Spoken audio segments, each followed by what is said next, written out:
Superposition of waves, ये जो particular topic है इसमें सुपरपोजिशन को हम सुपर इम्पोजिशन भी कहते हैं। अब ये सुपर इम्पोजिशन का मतलब क्या हुआ? सुपर इम्पोजिशन मतलब आप एक तरीके से कह लीजिए इंटरफेरेंस या मिक्सिंग। ये क्या फिनोमिना होता है? तो मान लो ये इस तरीके से एक रोप है और रोप पर एक मैं कॉमन पॉइंट ले रहा हूँ P। अब इस पर्टिकुलर P पॉइंट से अगर मान लीजिए दो या दो से ज़्यादा वेव साइमल्टेनियसली पास हो रही है तो क्या होगा? मान लीजिए P पॉइंट पर एक वेव है जो लेफ्ट से राइट की दिशा में जा रही है और एक दूसरी वेव है जो राइट से लेफ्ट की दिशा में जा रही है, and now they interfere at common point P। सो ये जो इंटरफेरेंस है दो या दो से ज़्यादा वेव्स का, यही होता है सुपरपोजिशन। ठीक है, अब सुपरपोजिशन में कई सारी इंटरेस्टिंग चीज़ें हमें देखने को मिलती है, तो उन चीज़ों को समझने के लिए क्या कर लेता हूँ मैं यहाँ पर आपको एक एग्जांपल से समझाता हूँ और इसके बाद में हम इस सुपरपोजिशन ऑफ वेव्स का जो प्रिंसिपल है उसे भी लिखेंगे और उसकी जो डेफिनेशन है उसे थोड़ा सा डिकोड करेंगे। ठीक है, तो चलिए स्टार्ट करते हैं एक एग्जाम्पल से सुपरपोजिशन को समझने के लिए। मान लो मेरे पास एक रोप है, इसे ही मैं अपना मीडियम कह रहा हूँ। So let's say this is a rope. यहाँ पर आप देख पा रहे होंगे डॉटेड लाइन से मैंने एक रोप निकाल ली है। इसके दोनों एंड को हम नाम दे देते हैं। Suppose left end is known by A, right end is known by B.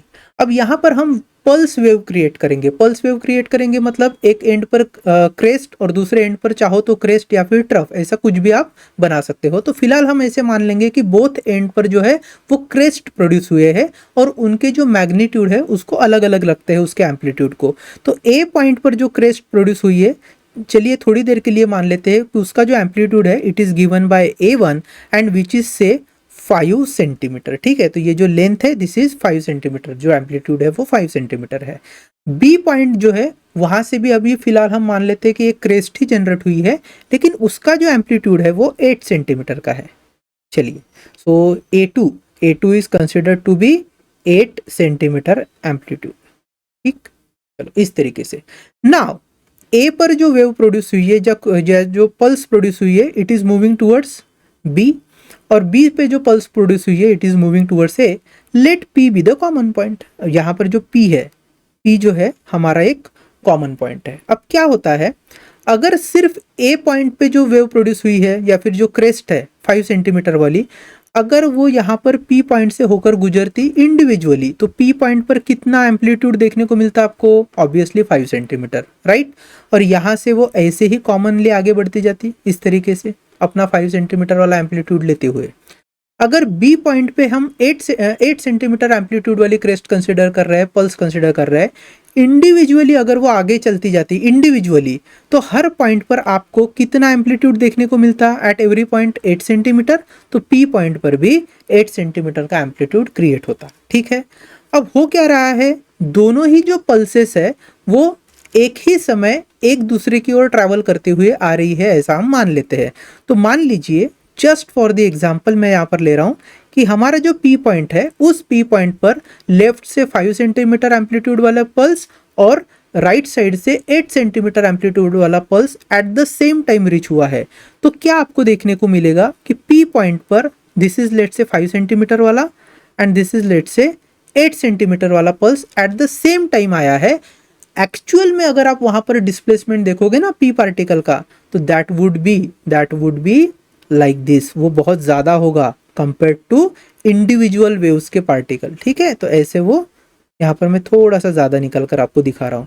तो यहाँ पर जो रिजल्टेंट एम्पलीट्यूड है पी पॉइंट पर, अगर मैं उसको आर कहता हूँ तो R would be surely greater than A1 and A2। ठीक है, यहाँ पर क्या हुआ है, दोनों ही क्रेस्ट होने के कारण R is nothing but A1 plus A2 हो जाएगा, क्योंकि दोनों की ही जो डिस्प्लेसमेंट्स है पार्टिकल के as an amplitude, they are in the upward direction in the form of crest.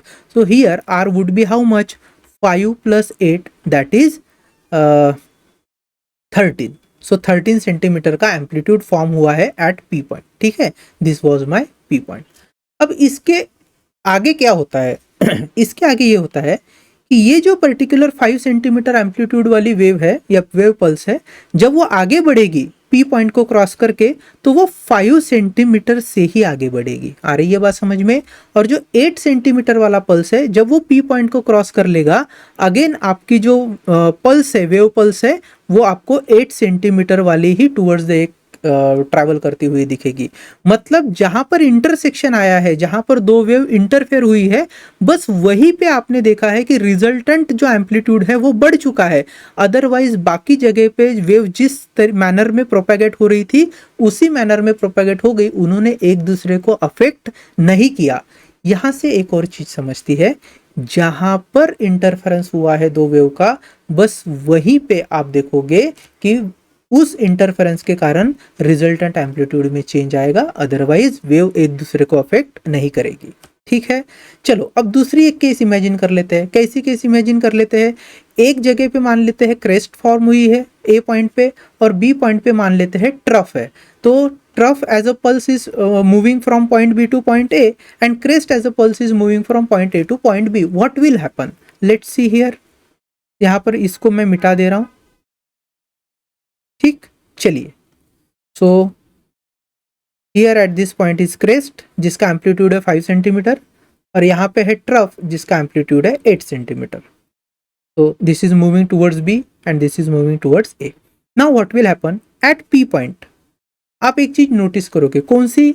अगर सिर्फ एक ए से जो 5 सेंटीमीटर वाली वेव है अगर वही आती तो यहाँ पे 5 सेंटीमीटर का डिस्प्लेसमेंट देखने को मिलता, और अगर 8 सेंटीमीटर वाली वेव आती तो ऑब्वियसली सिर्फ 8 सेंटीमीटर का डिस्टर्बेंस देखने को मिलता।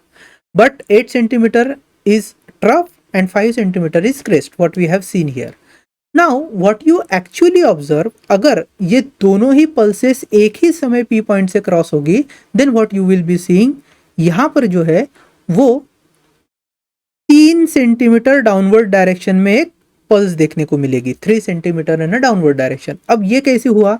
तो अगर मान लीजिए पी पॉइंट पर जो वेव पल्स आपको जनरेट होती हुई दिखेगी उसके एम्पलीट्यूड को अगर मैं आर कहता हूं, तो now you will be seeing R is nothing but a1 minus a2, because a1 was your crest and here a2 is your trough। तो यहाँ पर a1 चूंकि पॉजिटिव डायरेक्शन को रिप्रेजेंट कर रहा है, a2 निगेटिव डायरेक्शन को रिप्रेजेंट कर रहा है, the direction have played an important role, that is Y +5 -8 gives you -3, minus sign represent downward direction, और जो रिजल्टेंट एम्पलीट्यूड है वो -3 सेंटीमीटर मतलब डाउनवर्ड डायरेक्शन में आपको डिस्प्लेसमेंट देखने को मिलेगा। अब इसके बाद क्या होता? तो इसके बाद ये होता कि आगे चलते हुए जब वेव बढ़ेगी तो 8 सेंटीमीटर एम्पलीट्यूड वाली वेव ऐसे ही आगे जाती जाएगी इंडिविजुअली 8 सेंटीमीटर एम्पलीट्यूड प्रोड्यूस करते हुए, और 5 सेंटीमीटर वाली जो वेव है वो इंडिपेंडेंटली अपना 5 सेंटीमीटर एम्पलीट्यूड प्रोड्यूस करते हुए आगे जाएगी। अब वो एक दूसरे को अफेक्ट नहीं करेंगे, लेकिन जहां पर उनका इंटरफेरेंस हुआ है वहां पर उन्होंने डिस्टर्बेंस को क्या किया है? अफेक्ट किया है एक दूसरे के कारण। तो इस पर्टिकुलर केस में हम ये बोल सकते हैं कि only interference is important when two wave pulse are crossing each other, और उस कॉमन पॉइंट पे जो डिस्टर्बेंस देखने को मिलेगा वो एक वेव है। इतनी बात आ रही है समझ में? अब मैं क्या कर लेता हूँ, यहाँ पे पहले तो एक डेफिनेशन लिखता हूँ, और उस डेफिनेशन को समझने के बाद हम इस पर्टिकुलर फिनोमिना का एक इक्वेशन डिराइव करेंगे। सो if I right the definition of superposition of waves, so principle, I can write this as principle of superposition, principle of superposition of waves। so we can write when, ध्यान से समझिए, I am writing here when two or more progressive waves, when two or more progressive waves traveling in a same medium, traveling in a same medium passes through a common point, passes through a common point, then each wave produce its own displacement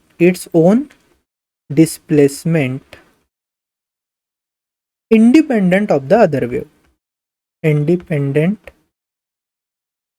of the other wave, but the resultant displacement at common point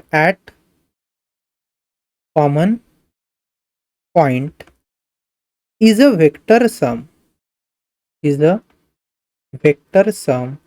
of displacements resultant displacement at common point is a vector sum of displacements due to individual waves.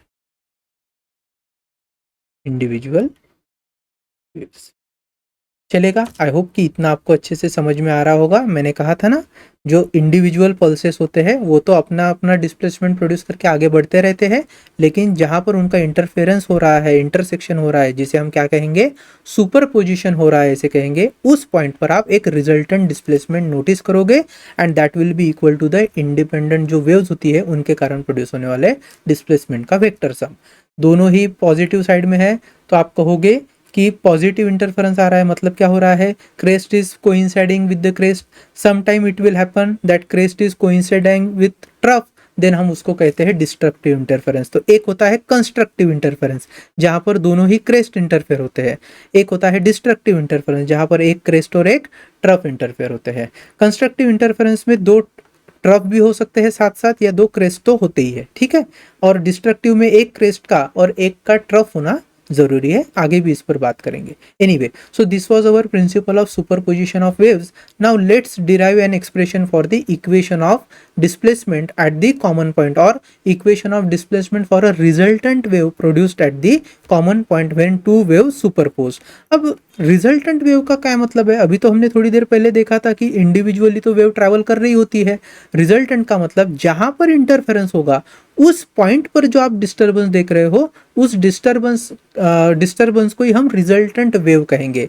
अब यहाँ पर चूंकि individual एक single pulse करी थी हमने consider, इसलिए एक ही पॉइंट पर डिस्टर्बेंस आया था। लेकिन क्या हो, जब कंटिन्यूसली वेव आ रहे होंगे एक दूसरे की तरफ, उस केस में जो डिस्टरबेंस है वो एक रिजल्टेंट वेव को ही बना देता है। तो पूरा का पूरा जो मीडियम है वहीं पर आपको रिजल्टेंट डिस्प्लेसमेंट मतलब रिजल्टेंट वेव देखने को मिलती है पूरे मीडियम में, ठीक है। फिलहाल हमें कंफ्यूज नहीं होना है। दूसरी चीज, ऐसे जरूरी नहीं कि जब सुपरपोजिशन हो तो वहां पर वेव को अपोजिट डायरेक्शन में ट्रेवल करना है, ऐसे बिल्कुल भी जरूरी नहीं है। आप देखोगे कि सिमिलर डायरेक्शन में, मतलब एक ही डायरेक्शन में अगर दो वेव जा रही है तब भी सुपरपोजिशन होता है, ठीक है। इसका बेस्ट एग्जांपल तो ये भी आप बोल सकते हो कि अगर मेरे पास कोई ऐसा, मान लीजिए वाटर सरफेस है, जैसे यहाँ पर मान लेते हैं this is a water surface, ठीक। यहाँ हमने एक डिस्टर्बेंस कॉज किया तो रिपल्स प्रोड्यूस हो गए और ये रिपल्स जो है वो आगे ऐसे बढ़ रहे हैं। यहाँ पर हमने एक डिस्टर्बेंस क्रिएट किया तो यहाँ से भी रिपल्स फॉर्म हुए हैं, वो भी ऐसे आगे बढ़ रहे हैं।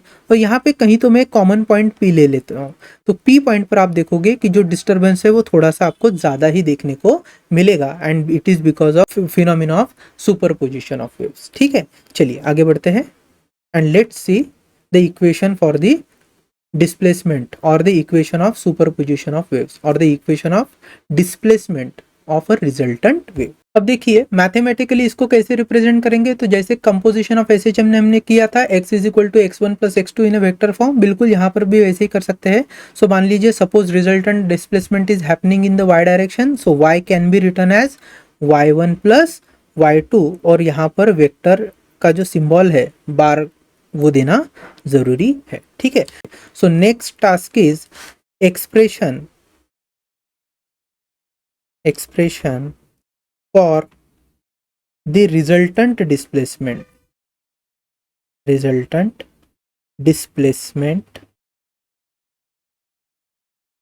Produced due to superposition of waves, superposition या सुपर इम्पोजिशन ऑफ वेव्स, ठीक है। बहुत सिंपल सा डेरिवेशन है, देख लीजिए। सपोज मैं एक मानता हूं कि किसी पर्टिकुलर मीडियम में दो जो प्रोग्रेसिव वेव है वो ट्रैवल कर रहे हैं with their respective amplitude. So let's consider two progressive waves traveling in a medium passes through a common point, through a common point. अब दो इंडिपेंडेंट वेव्स है तो उनके इंडिपेंडेंट इक्वेशंस भी होंगे, तो यहां पर मैं लिख रहा हूं let y1 be the equation of first wave, equation of first wave, जो आप लिख सकते हो y1 is equal to let say a1 sine of omega t plus phi, जो होता है यहाँ पर फाइव की वैल्यू हम जीरो कंसिडर कर लेते हैं। सो इक्वेशन आया y1 is equal to a1 sine of omega t and let y2 be the equation of second wave, be the equation of let's say second wave। तो इसका displacement equation कैसे दिया जाएगा, y2 is equal to say a2 into sine of let's say omega t plus phase difference is considered to be phi here. Phi one और phi two नहीं लिया है हमने, phi one is zero here और phi two को हमने यहाँ पर सिर्फ फाइव बोला है। ठीक है, अगर इस बात को हम कंपोजिशन से कोरिलेट करें तो आप, आई होप कि आपको इतना समझ में आ रहा है। अब प्रिंसिपल ऑफ सुपरपोजिशन के हिसाब से क्या होगा, resultant displacement is the vector sum of displacement due to individual. तो I am writing here as per principle of superposition, principle of superposition, what I can write here, resultant displacement y is the sum of displacement due to individual waves. So I am simply writing here that would be a1 sine of omega t plus a2 into sine of omega t plus phi here। ठीक है, चलो आगे बढ़ते हैं।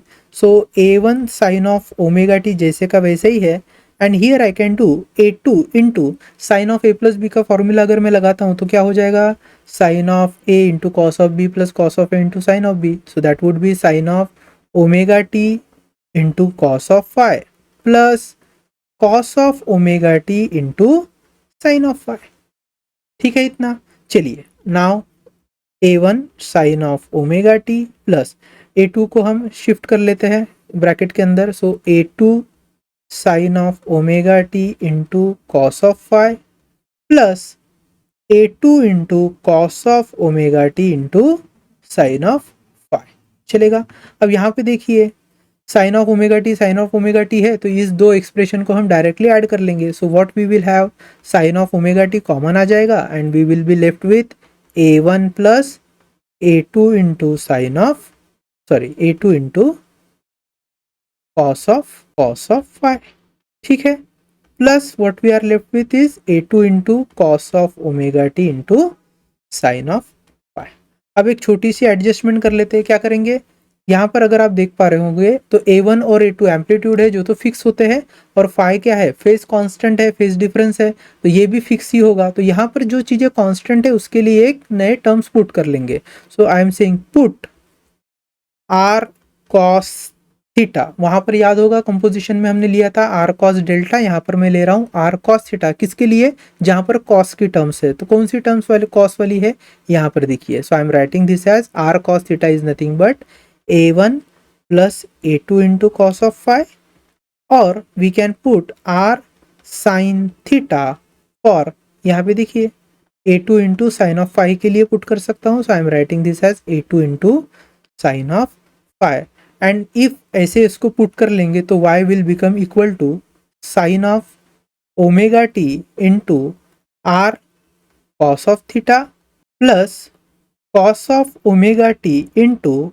R sine of theta. ठीक है, अब देखिए दोनों ही एक्सप्रेशन में आर है तो आर को मैं कॉमन ले रहा हूं। So I am writing here y is equal to R into क्या बचता है फिर, sine of omega T into cos of theta plus cos of omega T into sine of theta. Again this is the formula of sine of a plus B. तो क्या हो जाएगा next expression, that resultant displacement of or the displacement of resultant wave is given by y is equal to r into sine of omega t plus theta, and this is the equation of displacement of resultant wave। ठीक है, यहाँ पे जो r है, r represents resultant amplitude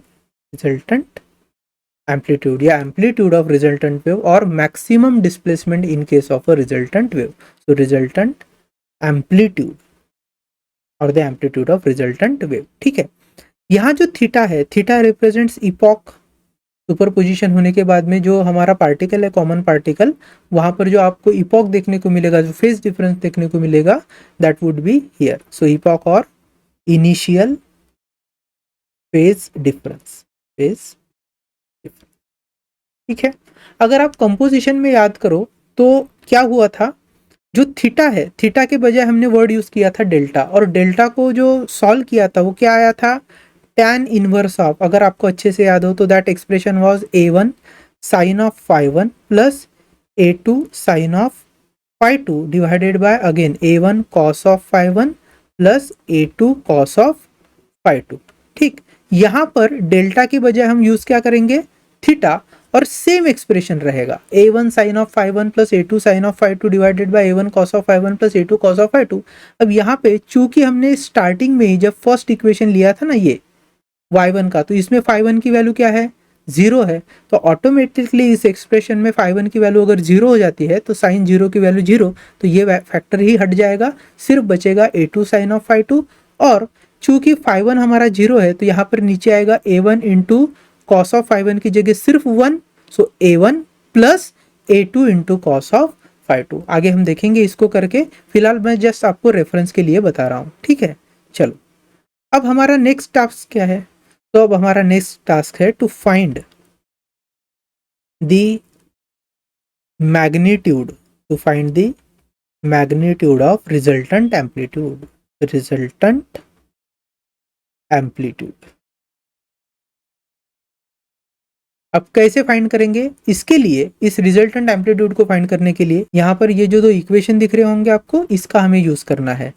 तो we already have r sine theta is what, a2 into sine of phi, ठीक, and r cos theta is equal to a1 plus a2 into cos of phi, बराबर है, yes, ठीक है। तो इसको अगर मैं इक्वेशन 1 कहता हूं अगर, और इसको इक्वेशन अगर 2 कह रहा हूं, so what we have to do, we have to simply square and add them. So squaring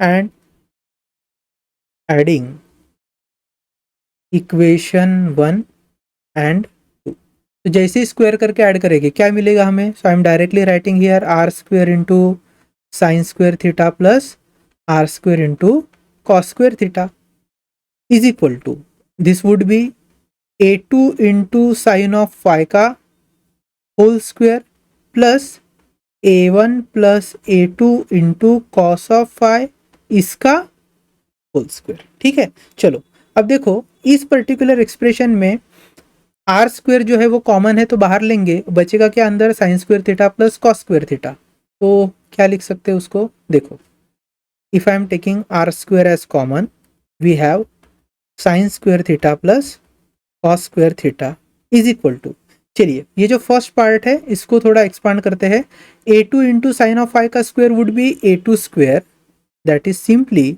a2 square plus sine square of, sorry, a2 square into sine square phi plus ये जो second part है यहाँ पर आप देखोगे a plus B का whole square वाला formula है, तो first a1 square plus a2 into cos of phi इसका whole square plus twice of a1 into a2 into cos of phi आ जाएगा। So I am directly writing it here, that is a1 square plus a2 square cos square phi plus 2 times of a1 into a2 into cos of phi।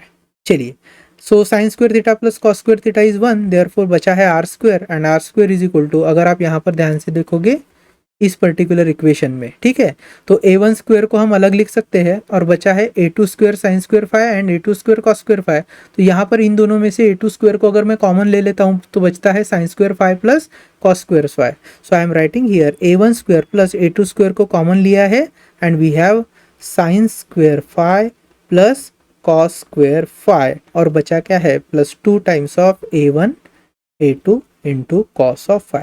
भैया sine square theta plus cos square theta होता है 1, तो यहाँ पर sine square phi plus cos square phi को भी हम 1 consider करेंगे। What we are left with is r square is equal to a1 square plus a2 square plus 2 times of a1 into a2 cos of phi here and r would be under root of क्या आ जाएगा a1 square plus a2 square plus 2 times of a1 into a2 into cos of phi.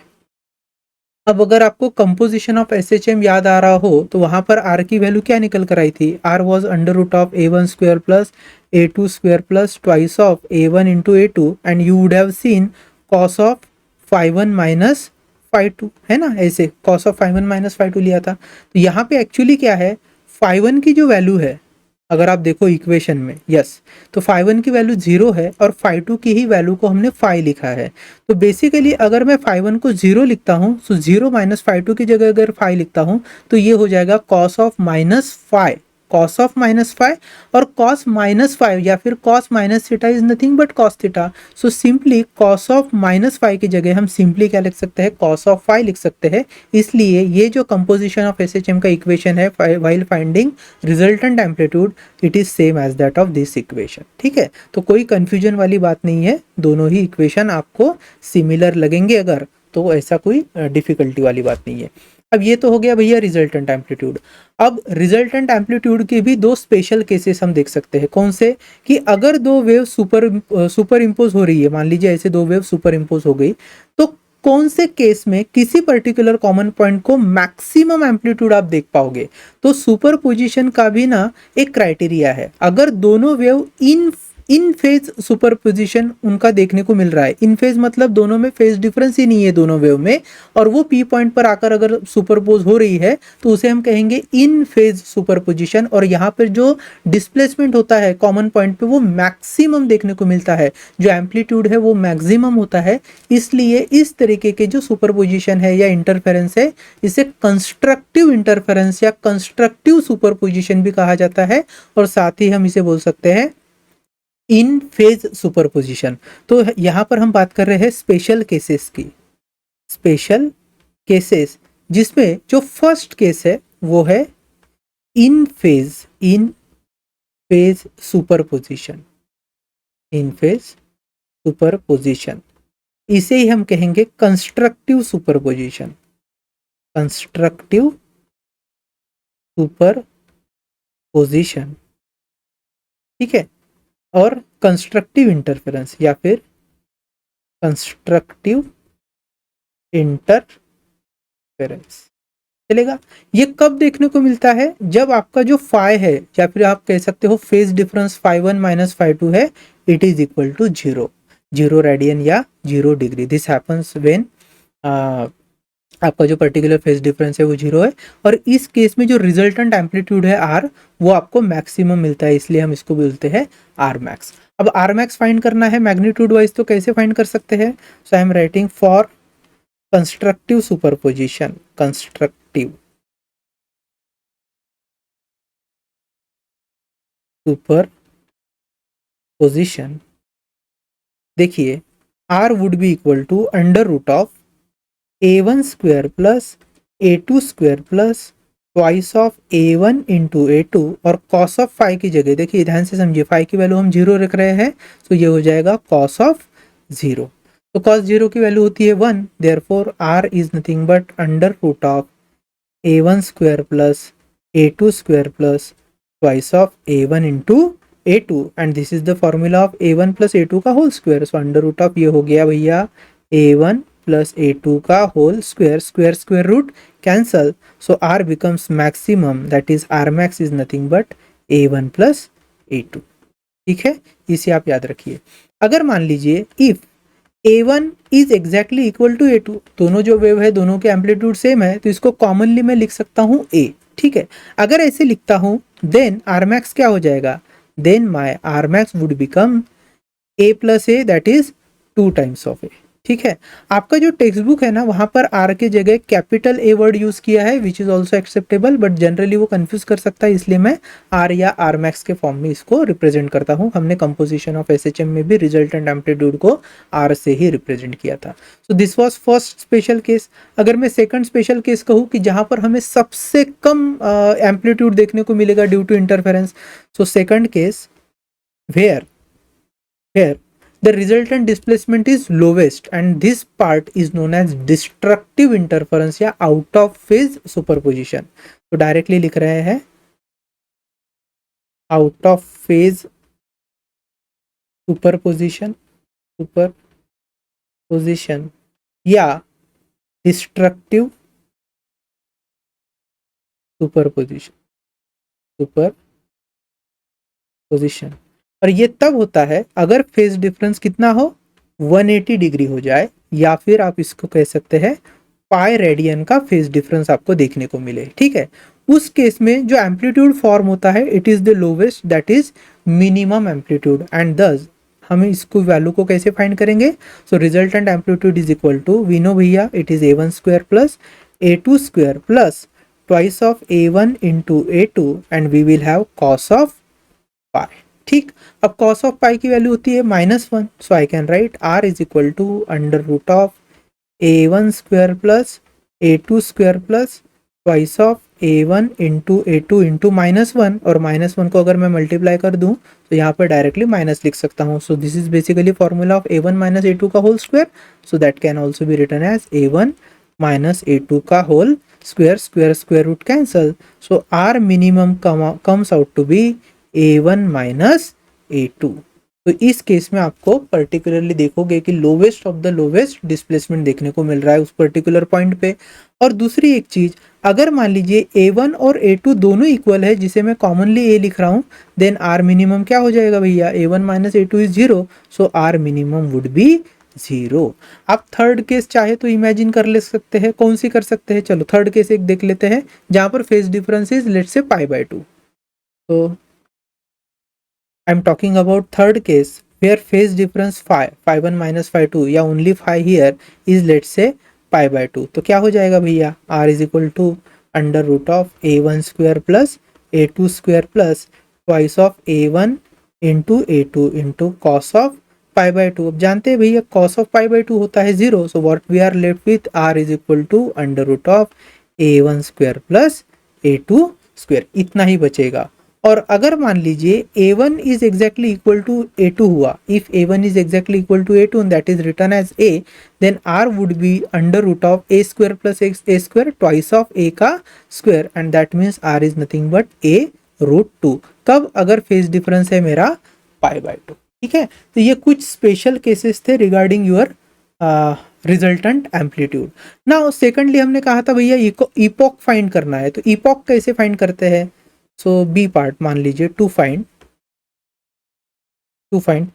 Theta जो है वही हमारा epoch है।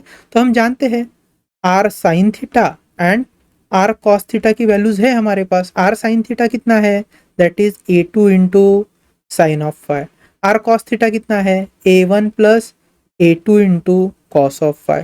तो this is my equation 1 and that is my equation 2। तो चलो डिवाइड कर लो, इक्वेशन 1 को मैं डिवाइड कर रहा हूँ इक्वेशन 2 से, so that would be r sine theta upon r cos theta, r r cancel, we will have tan theta is equal to, we will be getting a2 sin of phi divided by a1 plus a2 cos of phi. So ultimately theta is nothing but tan inverse of a2 sin of phi divided by a1 plus a2 into cos of phi. ठीक है, and this formula is again similar to delta is equal to a1 sin of phi1 plus a2 sin of phi2 divided by a1 cos of phi1 plus a2 cos of phi2।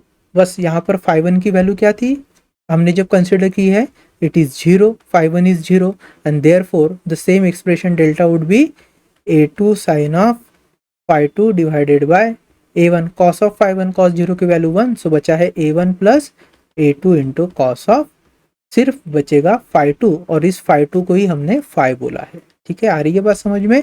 तो जो composition of SHM है वही फॉर्मूले यहीं पे भी हमें देखने को मिल रहे हैं।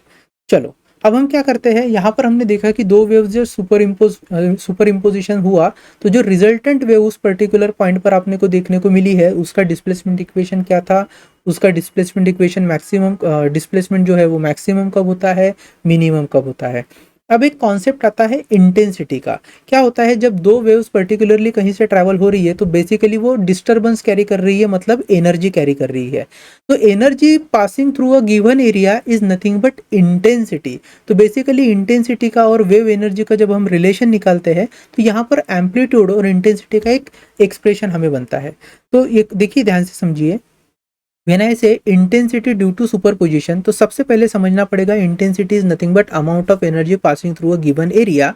यहां पर एक चीज आपको याद रखनी है, this intensity for any wave is directly proportional to its amplitude का स्क्वायर। पहली इंपॉर्टेंट बात, that intensity is directly proportional to amplitude का स्क्वायर, फर्स्ट थिंग। सेकेंडली, अगर इंडिविजुअल वेव है, मान लीजिए फर्स्ट वेव है जिसका एम्पलीट्यूड है A1, तो उसकी इंटेंसिटी होगी I1 is directly proportional to A1 का स्क्वायर। जैसे मैं यहाँ पर करके बताता हूँ, मान लीजिए मेरे पास इस तरीके से एक इंडिविजुअल वेव है जिसका एम्पलीट्यूड है A1। इन दैट केस इस पर्टिकुलर वेव की intensity that would be I1 is directly proportional to A1 का स्क्वायर। वैसे ही मान लेते हैं मेरे पास दूसरी एक वेव है जिसकी इंटेंसिटी है A2। इन दैट केस जिसकी एम्पलीट्यूड है A2, in that case I2 और the intensity of that second wave would be given by I2 is directly proportional to A2 का स्क्वायर। तो यहाँ से हम ये भी बोल सकते हैं कि A1 is directly proportional to under root of I1 and A2 is directly proportional to under root of I2, ये भी हम बोल सकते हैं। अब सुपर पोजिशन में क्या होता है कि जैसे मैंने बोला, सुपर पोजिशन में दो वेव्स कंबाइन हो रही है और कंबाइन होने के कारण वहां पर दो तरीके के इंटेंसिटी आप देख पाते हो with regard to resultant amplitude. So अगर रिजल्टेंट एम्पलीट्यूड मैक्सिमम है, मतलब इन फेज सुपरपोजिशन हुआ है या कंस्ट्रक्टिव सुपरपोजिशन हुआ है, उस केस में इंटेंसिटी भी, मतलब एनर्जी भी आपको मैक्सिमम देखने को मिलती है। So first part I am writing Imax is what? Maximum intensity. This is my maximum intensity during constructive superposition. During constructive superposition. और क्या मैं ऐसे बोल सकता हूं, this Imax would be directly proportional to Rmax का स्क्वायर, बराबर है। अब सवाल ये आता है कि आरमैक्स जब आप देखते हो, यहां पर लिखा है हमने, यस, जब आप आरमैक्स देखते हो तो वो क्या होता है A1 प्लस A2, और आर मिनिमम जब हम आगे देखेंगे तो वो क्या हो जाएगा A1 minus A2, where A1 and A2 are amplitudes of individual waves. So keeping that in mind, if I put R max का value, what I would get is Imax is directly proportional to A1 plus A2 का whole square. वैसे ही I minimum क्या मिलेगा, A1 minus A2 का whole square. फिलहाल हम Imax को solve करते हैं। So if I solve this further, I can write Imax is directly proportional to A1 square plus A2 square plus twice of A1 into A2, ठीक है। And if I put, यहाँ पे देखिए A1 square को हम अगर I1 के form में लिख ले, so I am simply writing this as Imax is directly proportional to A1 square represents I1, A2 square represents I2, plus twice of A1 is nothing but under root of I1, A2 is nothing but under root of I2, so that can be combinedly written as under root 2 into under root I1 into I2, and this is the expression for maximum intensity, ठीक है, when two waves superpose। वैसे ही अब देखिए expression for minimum intensity, so to find minimum intensity.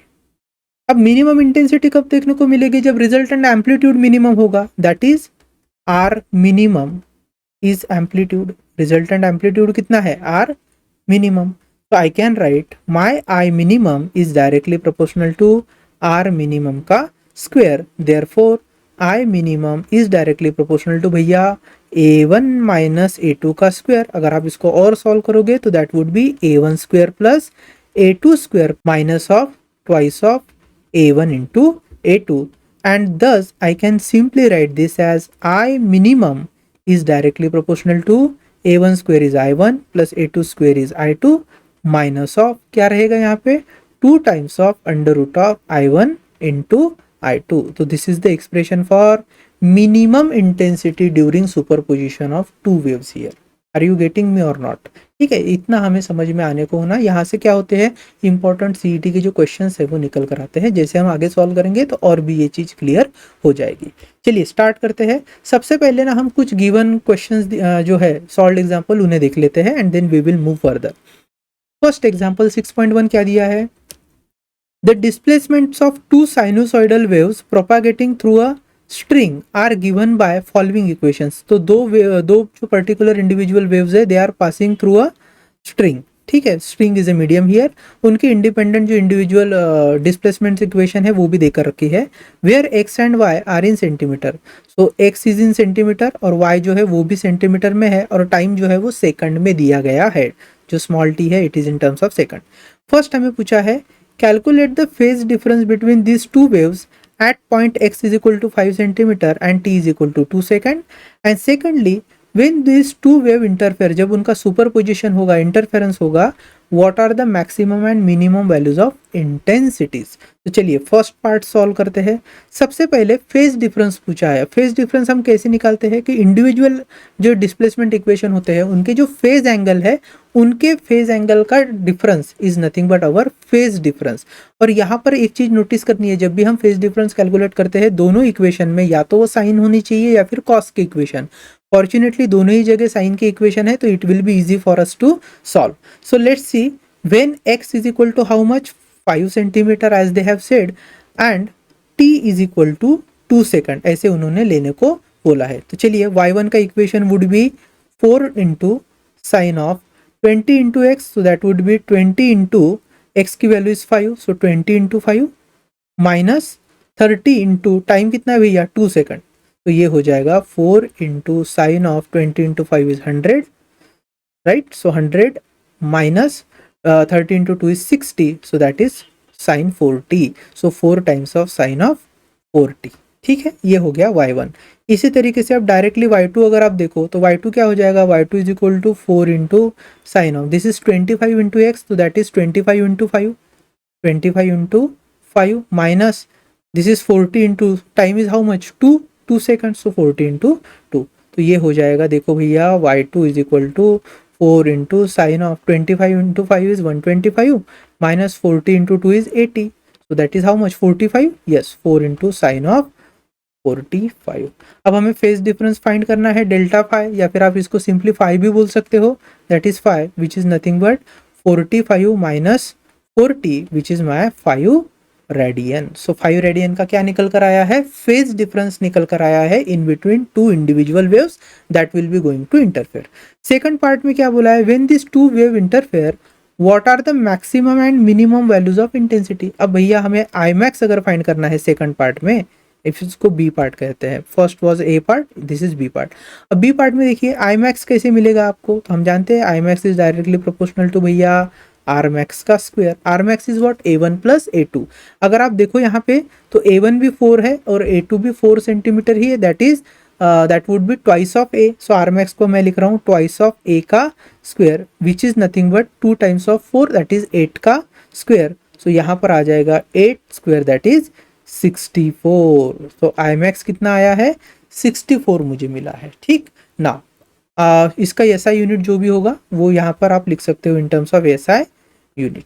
अब आते हैं I minimum पर। I minimum कैसे फाइंड करेंगे, तो वी नो भैया आई मिनिमम और minimum intensity is directly proportional to minimum amplitude उसका square. Minimum amplitude is what a1 minus a2 का होल स्क्वायर। अब यहाँ पर हम लोग जानते हैं a1 और a2 दोनों सेम है which is 4 minus 4 which is 0, सो 0 का square is 0। So minimum intensity is actually कितना मिला है हमें, मिनिमम इंटेंसिटी इज एक्चुअली 0 मिली है और maximum intensity how much, it is actually 64। ठीक है, चलो ये पार्ट हो गया। सेकंड पार्ट पढ़ते हैं। क्या बोला है क्वेश्चन में, a progressive wave travels on a stretch string. एक स्ट्रेच ऐसी स्ट्रिंग है, इस तरीके से हम एक स्ट्रेच स्ट्रिंग को ड्रॉ कर रहे हैं, इस पर प्रोग्रेसिव वेव जो है वो ट्रैवल कर रही है। A particle on this string takes 4 millisecond to move from its mean position to one of the extreme position. जैसे फॉर एग्जांपल मान लीजिए ये पार्टिकल है, तो इस पार्टिकल को अपने मीन पोजीशन से एक्सट्रीम पोजीशन तक, मतलब उसके एम्पलीट्यूड तक पहुंचने के लिए कितना टाइम लग रहा है, this is given as 4 millisecond. So आप देखिए इसको ऐसे समझिए, जब मीन पोजीशन से कोई भी पार्टिकल हो यहाँ पर इस पर्टिकुलर स्ट्रिंग में, जब वो मीन पोजीशन से एम्पलीट्यूड रीच करता है तो इसका मतलब है उसने 1/4 ऑसिलेशन कंप्लीट किया है। तो 1/4 ऑसिलेशन कंप्लीट करने का टाइम पीरियड कितना है, टाइम कितना है सॉरी 4 मिलीसेकंड। तो एक पूरे ऑसिलेशन को कंप्लीट करने के लिए कितना समय लगेगा, 4 multiplied by 4 that is 16 millisecond. So I can simply write here capital T by 4 1/4 time period is given as 4 millisecond, therefore capital T कितना हो गया, that would be 16 millisecond. So capital T को हम ऐसे भी लिख सकते हैं 16 into 10⁻³ second. This is an important data which we are provided with. Secondly उन्होंने क्या बोला है, the distance between two consecutive points on the string which are at their mean position. मान लीजिए ऐसी वेव बनी है, इस तरीके से वेव बनी है। सो वेव में कोई भी कंसेक्यूटिव पॉइंट जो मीन पोजीशन पर होते हैं। तो फॉर एग्जांपल यहाँ पर मान लीजिए मैं रेड कलर से मार्क कर रहा हूँ। So this is first point, this is second point, this is third point, ऐसे ही बहुत सारे पॉइंट होंगे ना इस पर। तो कोई भी 2 पॉइंट जो मीन पोजीशन पर है, सक्सेसिव पॉइंट या कंसेक्यूटिव पॉइंट, उनके बीच का उन्होंने डिस्टेंस दिया है। देखिए the distance between two consecutive points on the string which are at their mean positions at certain time instance is 2 centimetre. मतलब ये जो डिस्टेंस है this is given as 2 centimetre. अगर देखिए एक कंप्लीट वेवलेंथ लैम्बडा होती है, एक कंप्लीट वेवलेंथ अगर लैम्बडा है तो we are actually given data of lambda by 2। तो हमारे लिए लैम्बडा बाय 2 उन्होंने देकर रखा है 2 सेंटीमीटर। तो यहाँ से लैम्बडा कितना हो गया, lambda is nothing but 4 centimetre.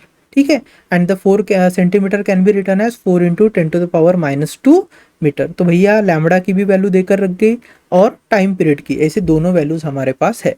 Now आगे क्या बोला है, find the frequency, wavelength and speed of the wave. So first we have to find frequency.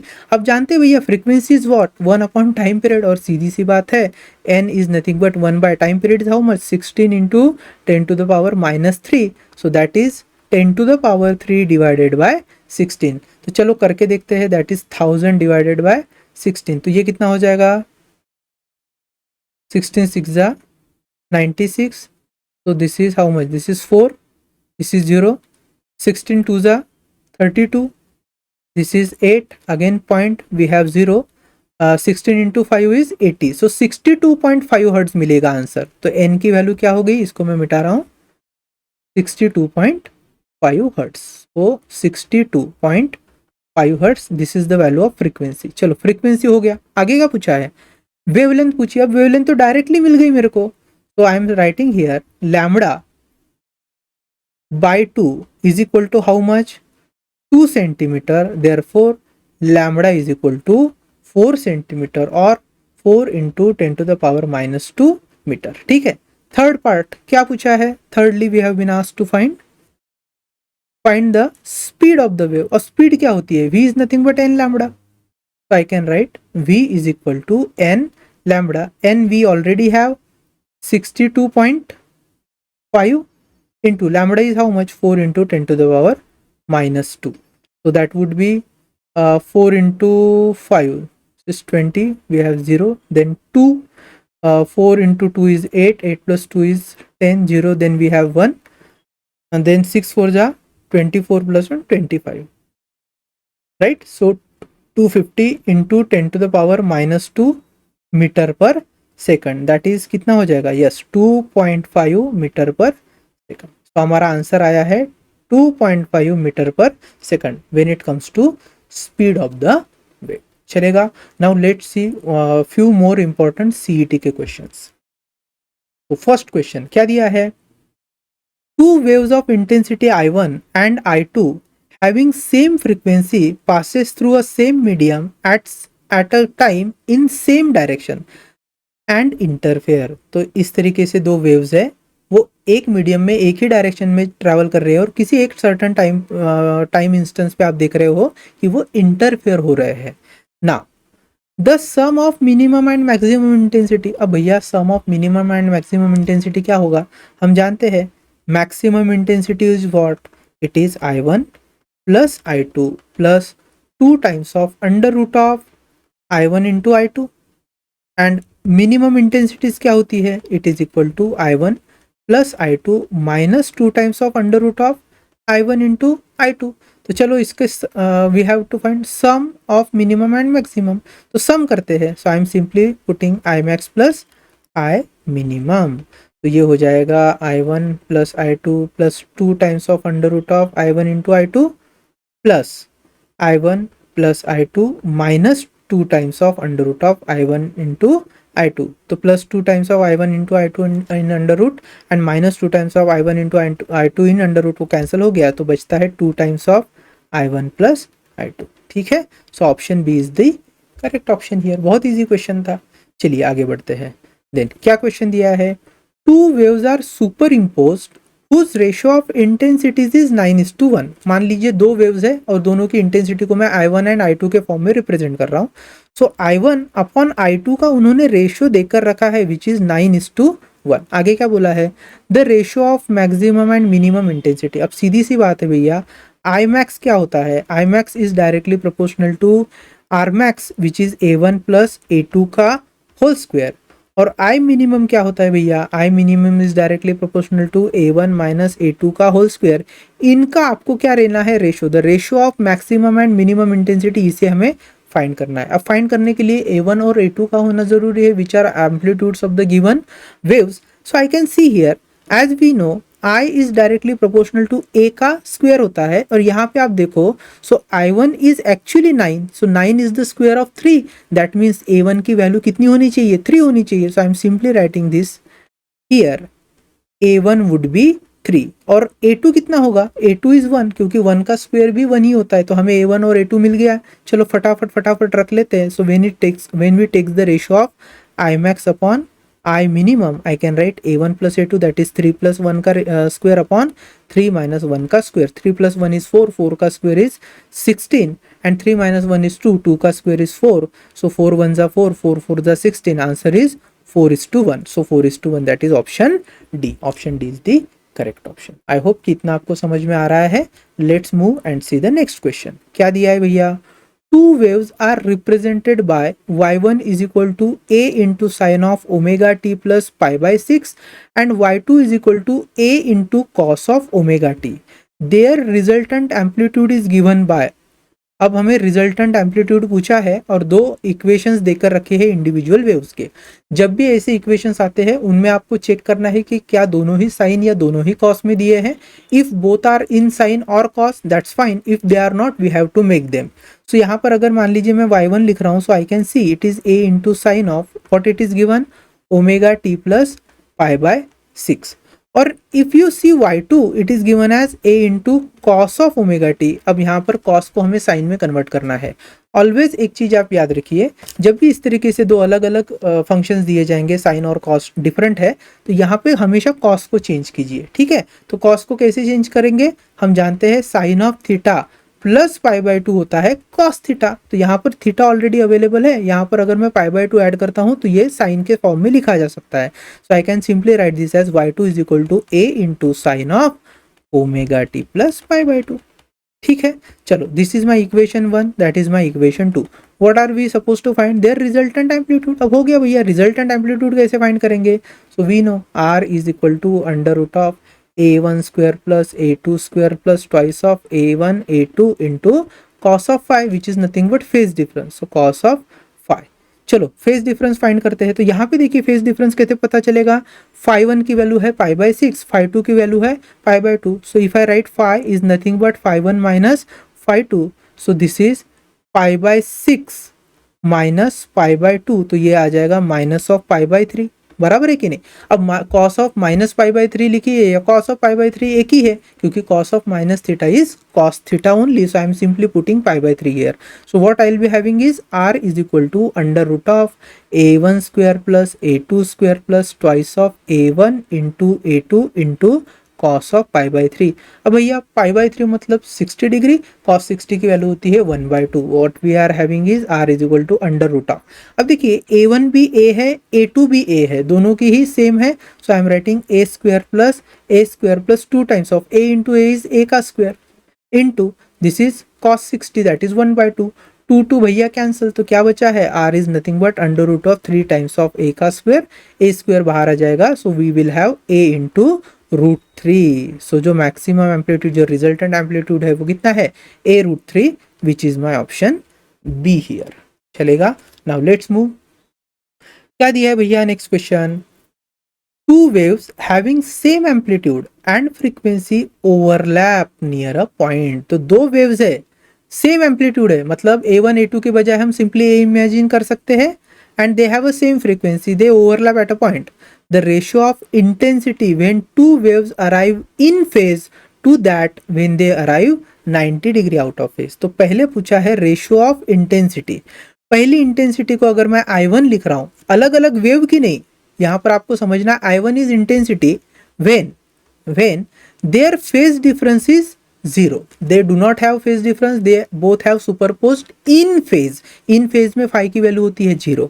और सेकंड आपको I2 निकालना है, सेकंडली I2 कब, when they have a phase difference of 90 degree, 90 degree मतलब π/2 रेडियन का फेज डिफरेंस है।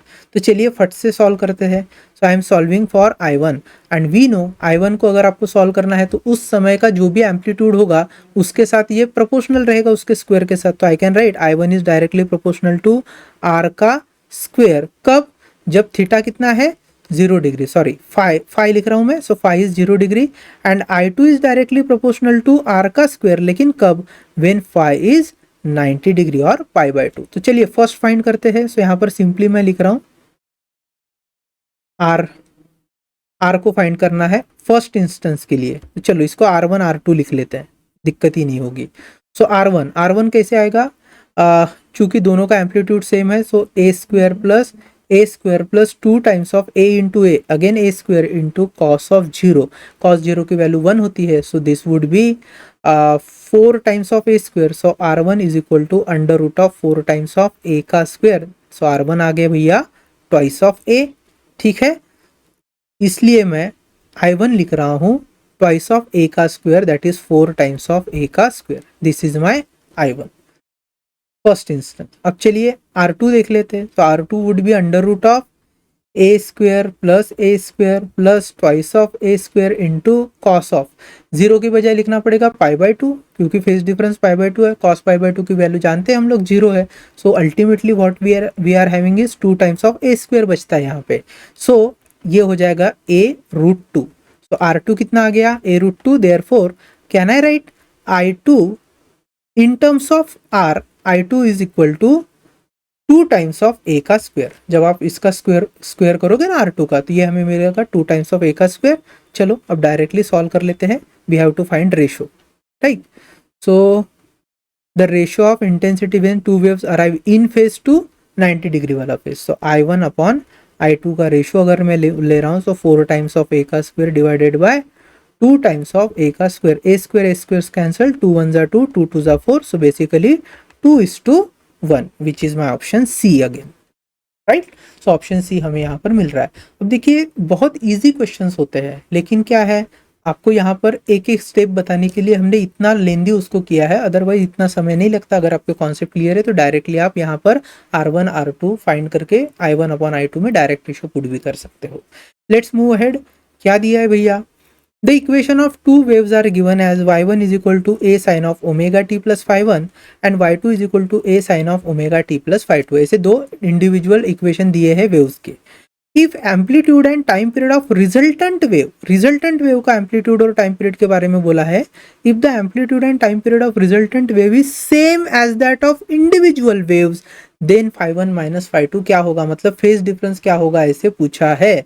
तो देखो सबसे पहली बात, रिजल्टेंट वेव का जो एम्पलीट्यूड है, अगर मैं उसको R लिख रहा हूं, so R is exactly equal to amplitude of individual waves, और इंडिविजुअल वेव्स के आप एम्पलीट्यूड देखिए क्या है, स्मॉल a है। So I can write R is equal to small a। और हमें क्या फाइंड करने के लिए बोला है, phi1 माइनस phi2 फाइंड करने के लिए बोला है। तो देखो कितना ईजी है, I am writing here as we know भैया R इज इक्वल टू होता है under root of a1 square plus a2 square plus twice of a1 a2 into cos of phi1 minus phi2। अब देखो R की value को मैं a substitute कर रहा हूँ और उसका अगर स्क्वायर लूंगा तो a square would be here.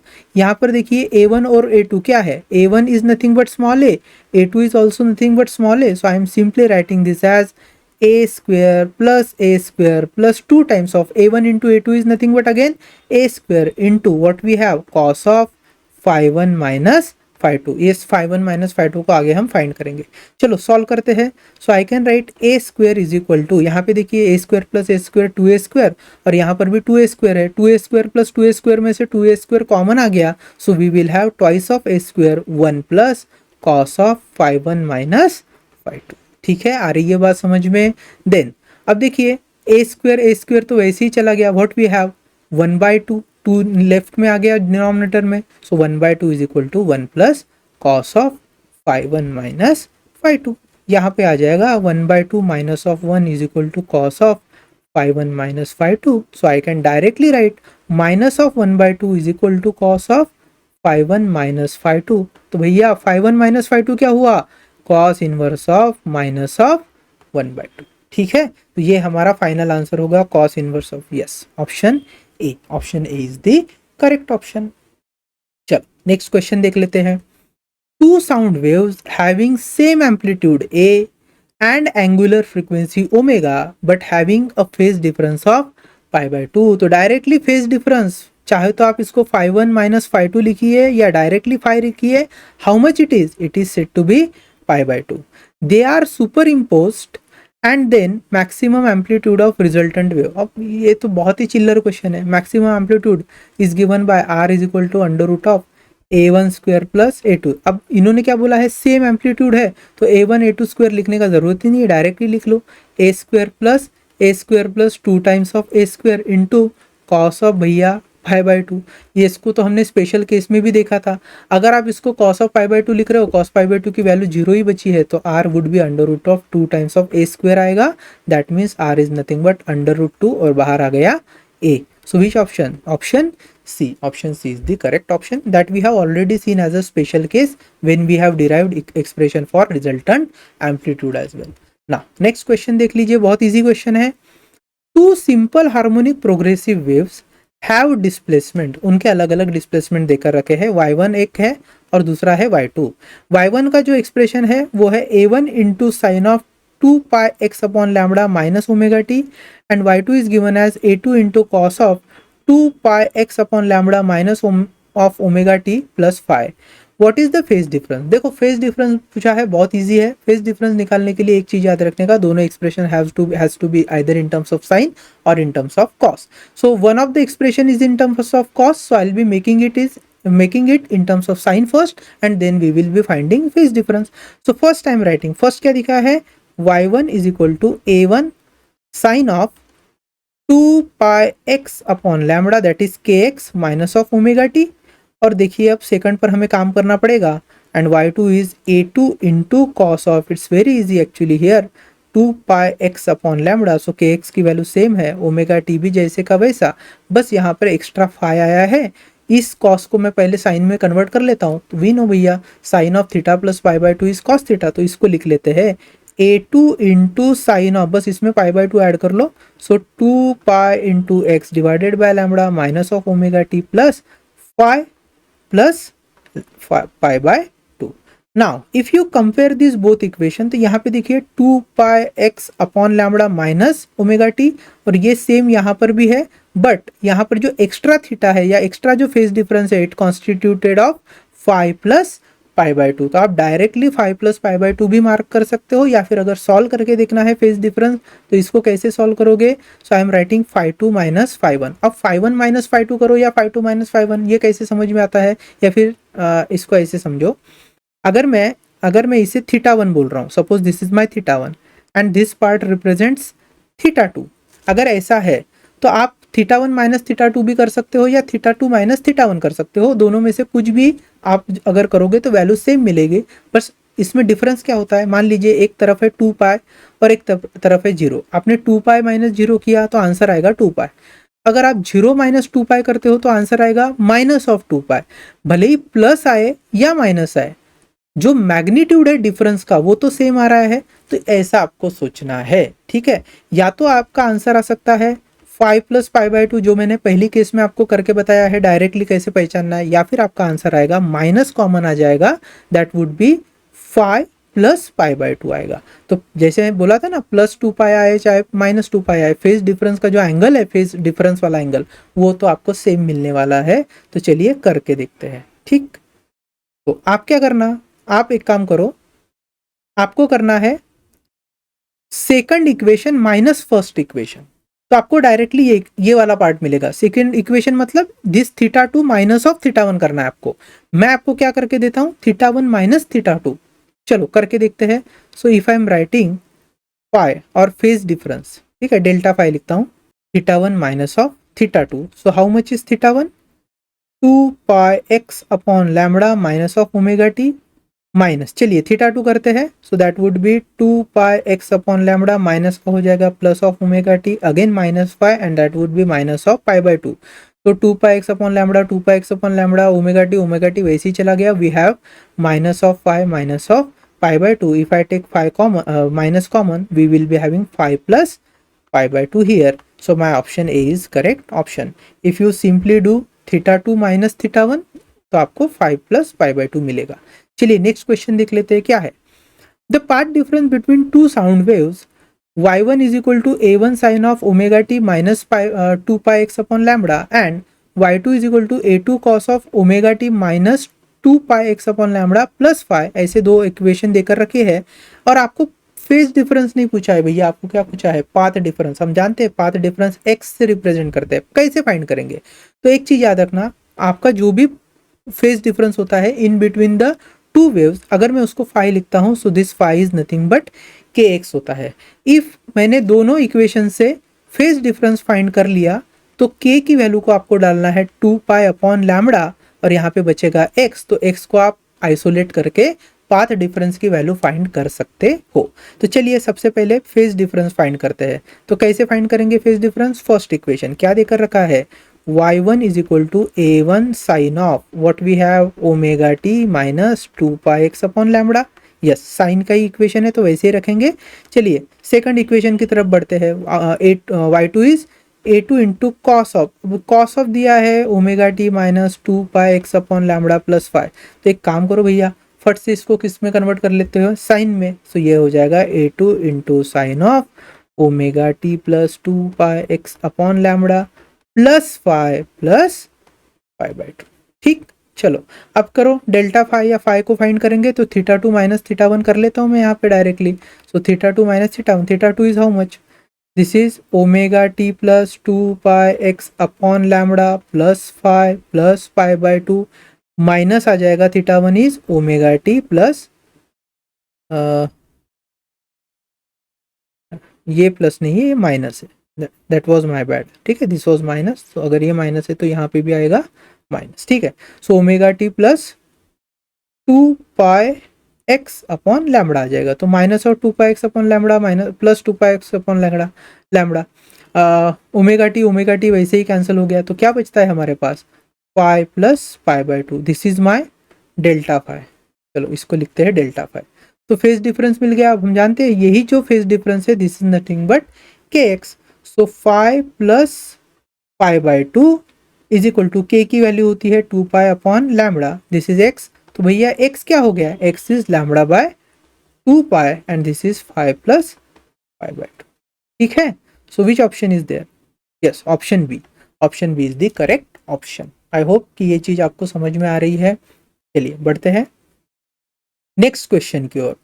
The equation of simple harmonic progressive wave is given by y is equal to 1 upon under root times of a sin of omega t plus minus 1 upon under root times of b cos of omega t। अब यहाँ पर अगर आप देखोगे तो ये super position का expression है और सिंपल हार्मोनिक प्रोग्रेसिव वेव, इसका मतलब क्या होगा, जो पार्टिकल है वो SHM परफॉर्म कर रहे हैं, इसलिए जो वेव फॉर्म हुई है उसे हम सिंपल हार्मोनिक प्रोग्रेसिव वेव कहते हैं।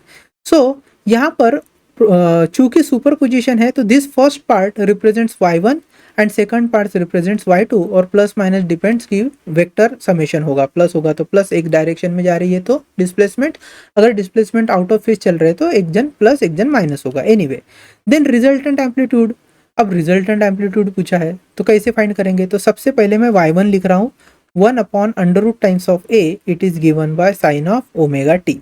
अब आपको लिखना है y2 which is 1 upon under root times of b, cos में दिया है तो पहले मैं डायरेक्टली यहाँ पे लिख रहा हूँ sine of what it would be omega t plus pi by two. तो यहाँ पे फेज डिफरेंस पता चल गया मेरे को, कितना पता है, phase difference is pi by two. तो चलो भग से रिजल्टेंट एम्पलीट्यूड फाइंड करेंगे। So R is equal to under root of, अब फर्स्ट एम्पलीट्यूड कितना दिया है, 1 upon under root of A, so 1 upon under root of A का whole square, plus second amplitude is 1 upon under root B का whole square, plus 2 times of that is 1 upon under root of A into 1 upon under root of B into ये हो जाएगा भैया cos of pi by two. Cos pi by two की value zero, zero multiply by anything is zero, so what we are left with R is equal to under root of 1 upon under root A का square is a बचेगा, plus यहाँ पे बचेगा 1 upon under root B का square that is 1 upon B बचेगा, cross multiply कर लो, so R is equal to under root of A plus B divided by A B आ जाएगा, which is my option D, option D here. ठीक है, इतना easy था। चलो, तो यहाँ पर हमारा जो पर्टिकुलरली सुपरपोजिशन ऑफ वेव का प्रिंसिपल वाला पार्ट है वो खत्म हो चुका है। अब हम आगे बढ़ेंगे और आगे पढ़ेंगे सुपरपोजिशन ऑफ वेव्स का ही एक next application that is stationary wave. जब हमने स्टार्ट किया था ना चैप्टर, तो वहाँ पे पढ़ा था progressive wave and stationary wave. क्या होता है स्टेशनरी वेव, इसी स्टेशनरी वेव को हमने स्टैंडिंग वेव बोला था ना। क्या होता है वो, जब कभी किसी वेव में एनर्जी जो है वो किसी पर्टिकुलर रीजन में ही कन्फाइंड होती है, ठीक है, एक पॉइंट से दूसरे पॉइंट तक एनर्जी ट्रैवल नहीं कर रही है, वैसे वेव को हम बोलते हैं स्टेशनरी वेव। यहाँ पर पार्टिकल में डिस्टर्बेंस जरूर होता है बट एनर्जी का transfer from one point two another point नहीं होता। तो इस स्टेशनरी वेव या स्टैंडिंग वेव को हम कल के लेक्चर में पढ़ने वाले हैं। फिलहाल अभी तक जितना पार्ट हुआ है उसको आप रिवाइज कीजिए, सारे क्वेश्चन सॉल्व करके देखिए, ऑटोमेटिकली दिस चैप्टर या this particular topic will be very easy for you. चलो अब मिलते हैं हमारे नेक्स्ट वीडियो में।